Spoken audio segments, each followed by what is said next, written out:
Adin Ross has been banned from Twitch for the 8th time, but this one's permanent. And the streamer's campaign to promote rival streaming site Kick has reached a whole new level. I literally promote Kick every day. They had to get me out of there.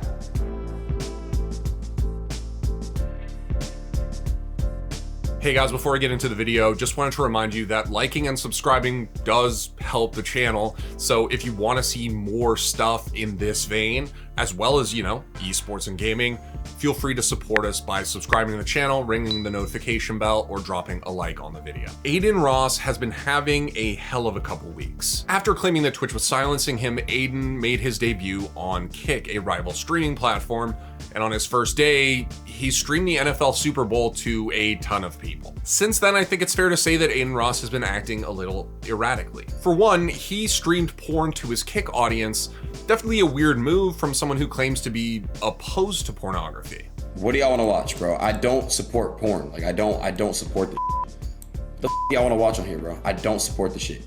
I don't condone it. I don't support it. And when Jake Lucky pointed this out on Twitter, Adin sent him a very unhinged message that can, I think, be charitably interpreted as a threat. Adin signed with Kick this past Thursday, and while the announcement didn't say that the deal was exclusive, it seems like it's probably his home for the short term at least, since he was banned from Twitch on Sunday. For a while, the exact reason was unclear, and as Adin puts it, there was no reason at all. I'm permanently banned on Twitch. It's done. It's already done.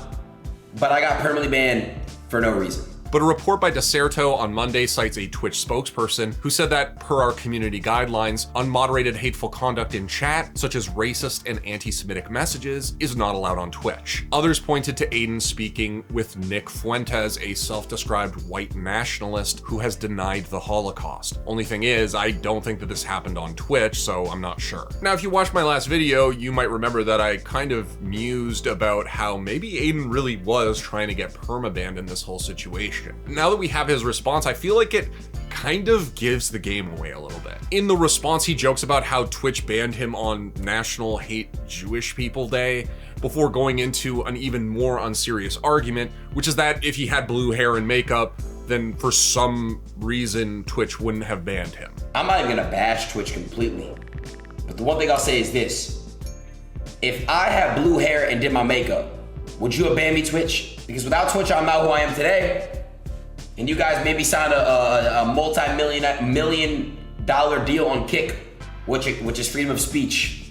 And I could say and do whatever the I want without suffering crazy consequences, such as losing my platform and my voice. I'm allowed to sound voting for Donald Trump without you guys freaking the out and saying, ban this racist. But on Tuesday evening, Ross, Trainwreck, and Jake Lucky spoke about the situation on Ross's Kick stream. And while it didn't clarify really any of these strange statements, we did learn some additional things about what's been happening. Firstly, Ross apologized to his audience for showing them pornography and said that he needed to do better. That's something that I told myself I gotta be better and I gotta be a better leader. And Trainwreck confirmed that, yeah, this isn't allowed on the platform. The line is porn though. So porn is banned, right? Nudity banned, hate speech banned. A lot of people think freedom of speech is hate speech. It is not. These are all bannable. Your accounts will get banned once we get a moderation and partnership team in place, once we get people to be viewing chat all the time.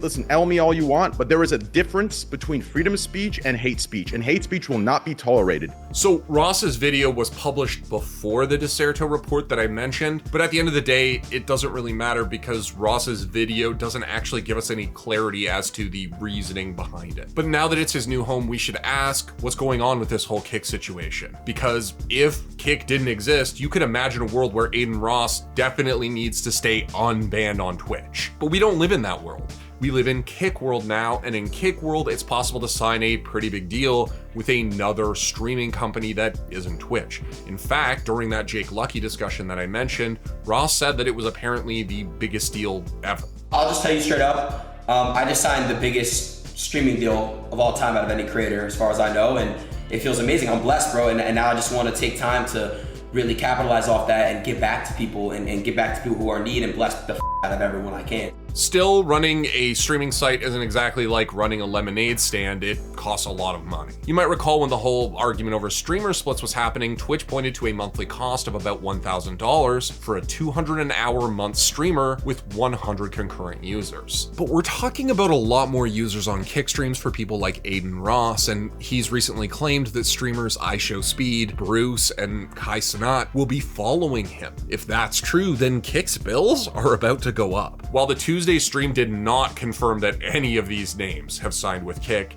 it did hint that future signings are in the works. Now, when it comes to streaming, I really doubt that Kick is getting a favorable rate like Twitch probably is, since they're owned by Amazon. But on top of that, let's remember, Kick gives a far more favorable percentage of subscriptions to the streamer. So how is Kick paying for this? The honest answer is we don't know exactly how, but we do know that there are links between the ownership of Kick and the ownership of Stake, the crypto casino site that was everywhere on Twitch before the unregulated crypto casinos were banned. Gambling is popular on Kick, sure, and apparently there are people who own parts of Kick, who own parts of Stake, so maybe that arrangement is kind of worth it to those people. But again, how do they do this without advertisers? It's just so difficult to imagine. And herein lies the issue.